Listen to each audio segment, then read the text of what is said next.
should be your senpai. Or you should be his senpai. There we go. He is one of my acolytes.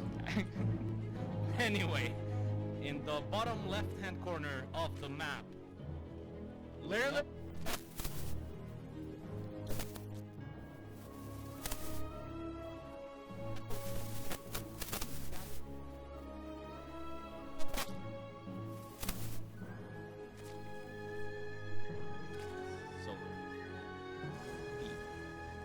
Spawning in the top right position of Literally Crest, representing Flipside Tactics. It is the from America, of course. So this is an America versus Korea, very classic battle in history. Yeah. Wouldn't you say? Yeah. Especially in StarCraft, you know, the foreigners. Rest in peace, Idra, you know. Mm-hmm.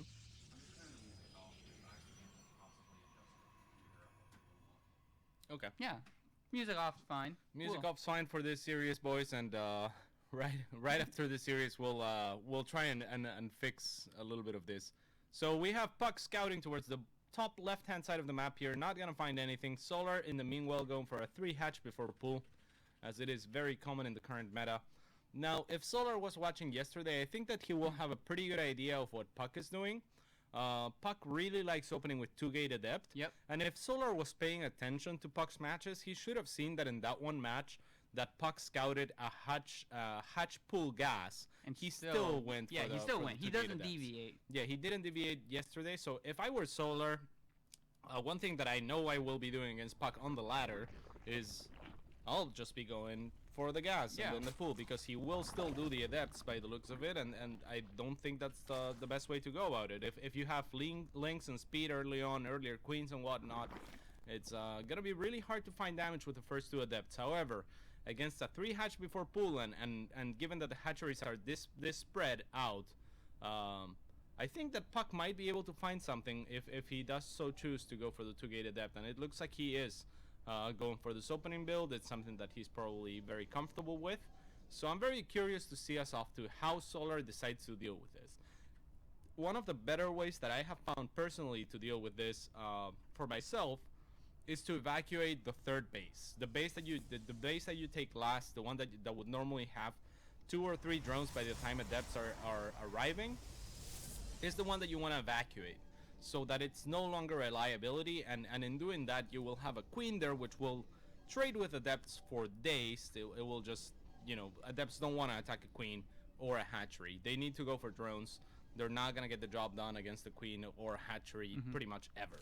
So yeah, if you evacuate a third, then you're minimizing, you know, the area in which those Adepts, which are relatively expensive investment early on, can do damage.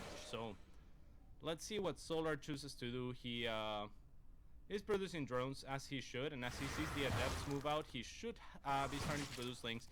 Another important thing to note is that Solar went for gas before his spawning pool, and that's gonna allow him to take an incredibly fast link speed, which will allow him in turn to chase the Adepts back from puCK, who is taking an incredibly greedy third. So we'll see what puCK is able to find here, if anything at all, but because it is cross positions on this map, and because Solar made so many links and is already pretty much ready with his speed, he's not really gonna find any. Oh, but puCK commits anyway, and those are 2 dead Adepts, 2 incredibly dead Adepts. Nothing gets done with them, and I would have much rather seen, you know, them pull back. Now Solar has the option to go run across the map and potentially cancel puCK's third. The bad thing for Solar is that that third is protected by 2 pylons. And pylons do deal a ton of DPS, but I think puCK made those Adepts just so he forced out so many. Oh, but Solar's going for the pylons right away. After the pylons just turn on, it's just like, oh, okay, well, that's sorted. It's not gonna happen. He does get a couple pro kills, and he might actually suicide a couple links in. Oh, that's a really nice wall, though. Yeah, it's a really nice wall, but he keeps rallying the wrong probes and uses up to 3. If he hadn't lost those probes, he would only be 3 workers or 2 workers behind. Instead, he's gonna be, you know, a bunch of workers behind now as Solar continues to produce additional workers. Solar has to be careful here, though. Those are pylons, and you don't want to mess with pylons. Not when the mother's around. Go on, Taylor. What's going on? I mean, puCK's probably just gonna power up on these 3 bases and do. We're probably gonna see a big explosive gateway, and as we see in the productions tab, we have 5 more gates on the way with the war purpose and cats, the charge. The charge. The charge. Times by puCK. So.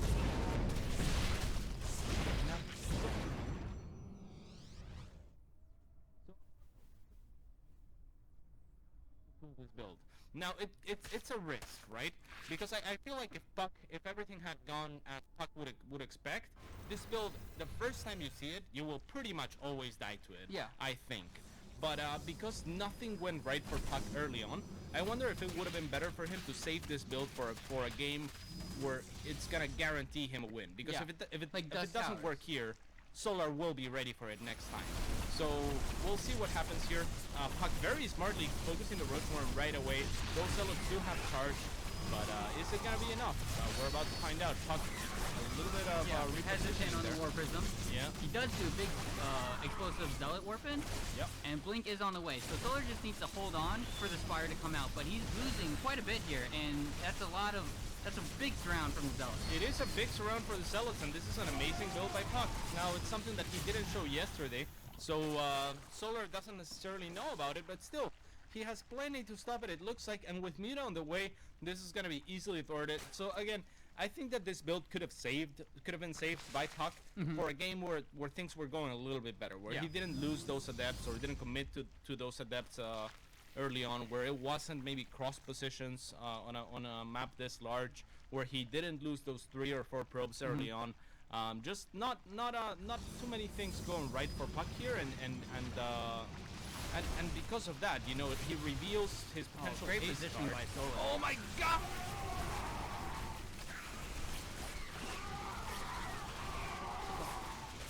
This is pretty all-in by puCK, right? Like, where do you go from here? He's adding on 2 more Stargates and he's going the Blink. He's gonna fight it out. Yeah. He's gonna try to crawl back into this.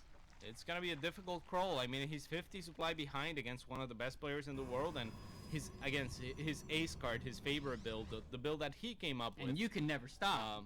That I haven't stopped yet. And Solar stopped it.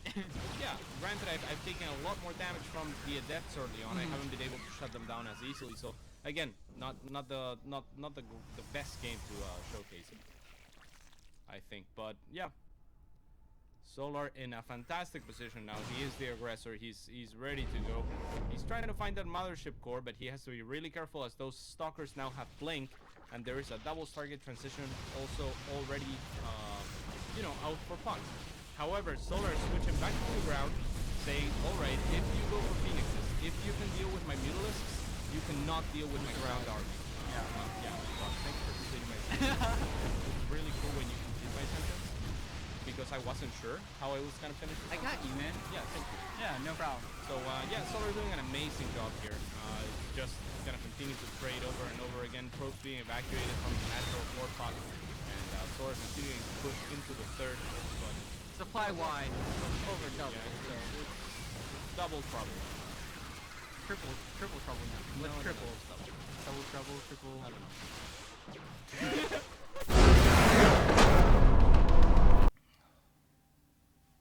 And you guys are live. Okay, we are live and back. Hopefully the sound issues are fixed. Please let us know in the chat if everything is working properly. And we're gonna get the second match of the day, the second match. No, the second map Yeah, of the series. of the series setup.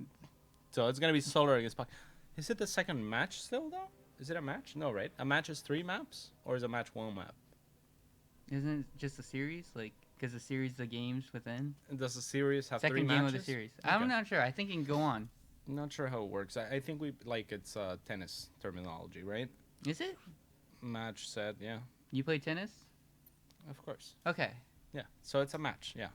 The second match of the day between puCK and Solar is about to start here shortly, so stand by. Hopefully, please let us know. Let us know how the sound be. But it should be a lot better now. So the map is going to be Ruins of Ceres. Do you have anything to say about this map? probably going to see a lot of adepts. Do you think we're gonna see puCK adapt to what Solar was doing? I mean, we've seen the past other games that he's played. He's literally never deviated his build. He's always sent the probe, and always, even scouting certain things, would never change it. And I truly think he thinks that the 2 adapts just force links, so it's like a reaction kind of thing. Mhm. So I don't know. You don't like how he suicides his adepts in? You like it or? No, I mean, Oh, like, okay. of course not. But like, if he can get like 3 drone kills and scouting information, like, it does help. Oh, okay. Is that how that works? So if he can get the kills that he's looking for and the scouting information that he's looking for, it's good. Yeah. Well, yeah, I would tend to agree. Yeah. You know what would even be better though? You know what would be better, What? Taylor? Like, because your analysis was really good just now, but I think that if he could get 4 drone kills and scouting information, that would even be better. And it sounds good. It says. Yeah, that sounds great. Sounds great. You sound great. Thank you.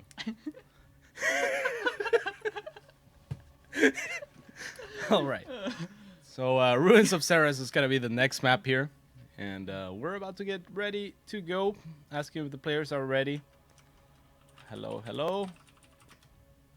Remember, guys, you can place bets on this match or the upcoming match between.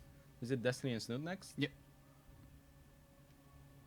Yeah, it is. It is. I think it's Senpai coming up against Snoot.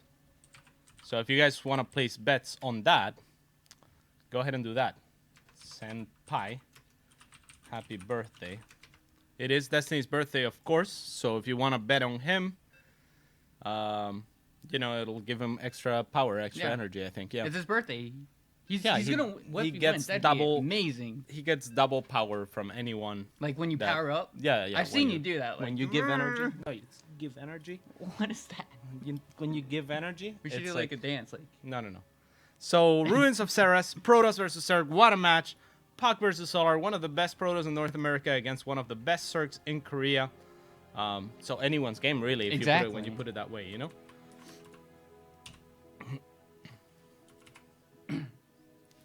All right, so spawning in the top left-hand side of the map at what some would call the 10:30. 10, no. 10. Just 10. The 10 o'clock position of Ruins of Ceres, and going for a very early pool. It is Samsung Solar. And spawning across the map on the bottom right position, it is the purple Protoss representing Flipside Tactics. It's puCK.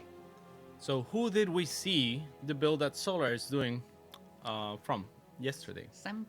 Senpai himself. Destiny will use a similar build to take the first game and consequent and you know, right after the series against Hug. So this is a powerful build if you know that your opponent is going to go for a Nexus first, especially on a map that's this wide open. Yeah. And it was actually the same map where Destiny and I think it was just flip positions. Yeah, flip positions where Destiny was able to take out Hug. So the question here is not so much is puCK as good as Hug, but is Solar as good as Destiny? Because Solar is putting it all on the line here. If he can't kill puCK with a build that Destiny killed Hug with, in pretty much exactly the same positions. Exactly, you know, yeah. It says something And about... it was even Nexus first, too. Like, literally the same. Yeah, so this could pretty much be the match that determines the outcome of the tournament and gives you a lot of insight into who's better, Solar or Destiny. And I think that's the question that everyone's asking themselves. But Solar splitting his links, where Destiny went with all of them to one place. He went all the way. Yeah, I think that Destiny drone scouted as well, which might be better if you're doing a build like this, because Destiny was aware of where he was going right away. Yeah. And again, with 3 links on the way, I'm not sure if this is going to be enough for Solar. However, he will find a pylon far before the Nexus. the mothership core is done, and that's going to allow him to, you know, potentially just kill the pylon or even go inside and try to go for some probe damage. So he's going straight away for that pylon. That's a liability. He says, I do not want your pylons up in here. And puCK is going to realize what's going on, so he starts a Zealot, and that's going to help him out, of course. Zealot is almost out, a second gateway, which will allow him to produce Adepts. And look at this, the probe sneaks in, and makes 2 more pylons, and those can be deadly. A nice SimCity by puCK as well is not gonna allow Solar to go in and do any more damage, so Solar has to commit onto the natural. He has to kill the Nexus. But he's going for the pylons first. Yeah, and that's smart, but look at this. puCK's already got probes and Zealot here. Pylons is not normally what a Circulator would want to go for with this build, had this been Heart of the Storm, for example. But in Legacy of the Void, things change. puCK taking advantage of that pocket over there is going to help him out, forcing Solar onto the main where there are more pylons, so he has to be really careful with that. The Mothership Core overcharges a pylon on the natural. puCK continuing to produce Zealots and now 2 Sentries. Why is he producing Sentries, Kawaii? The force field, the ramp. No. And the Lings. He's producing Sentries because he doesn't have the economy to produce anything else. He That's had true. gas, and because he has excess, he doesn't have very many minerals. He has to make the decision Yeah, of that's right. what? Yeah. Yeah, I wasn't asking you if I was right. I know I'm right. So, if yeah, you made me lose my train of thought, but that's fine. You know, that's okay. So, a Zealot here defending, and now the Photon Overcharge. So this is going a lot better for puCK already than it went for a hug, and Solar has to be really careful not to lose these links because he's very, very committed to this. If we look at the units tab, he's still 13 drones against 20 probes. So he really needs to make something happen. But oh, the probe might die, but nice force field. Saves the sentry, very important. He has another one that can further force field and protect his probes. The Zealot is gonna get surrounded, however, not ideal for puCK. But another pylon going down, and those again are very powerful. The sentries are tucked in where they can do free damage onto Lings. Of course, sentries don't do a lot of damage, but Lings don't have a lot of HP either. So things are going pretty all right, I want to say, for puCK here. And beautiful sim seating as well is allowing him to hold his own against a very strong attack here by Solar. He has 1 more overcharge at that, though. He has to be really careful where he uses it. He has it now available, and he will use it to clean a couple more Lings. The Mothership Core, though, it's out of energy now, and the Zealot gets surrounded, not in that little creek there. So now Solar has free reign to go and go for the probes of puCK, and it looks like this might be lights out for the North American player. 14 energy, you need 25 for an overcharge. How often do you see Protoss run out of overcharge? Not very often. It took 5 minutes, but it looks like Solar is gonna be able to pull it off, just like Destiny did back in the day. puCK is gonna GG out a very quick first series with Solar victorious, advancing onto the semifinals of Root Gaming's World War III. So who do you think executed it better, Solar or Destiny? Because Destiny I got think that. Destiny got him a lot faster. Destiny beat puCK a little bit more convincingly than Solar beat puCK on this particular map. puCK had he had a really good sim sitting here and there. I like the decision to go for sentries, though I think I would have preferred adepts. I think the main thing for puCK was he lost 2 or 3 Zealots out in the open where they were really easy to surround. Those Zealots in a choke can defend, you know, against so many more links than they can fighting one at a time. The sentries I liked because it was floating gas, but I do wonder if adepts would have been the better choice. Well, maybe probably not. Well, I you have think force the fields sentries for were Sentry, fine. and then the pylons deal with DPS. It's just that spread between 2 bases, I don't think the Militia Core has that much energy to, you know, it has a lot of energy, and it only costs, what, 25 energy to cast Overcharge? So they should pretty much just make Overcharge just 0, right? Just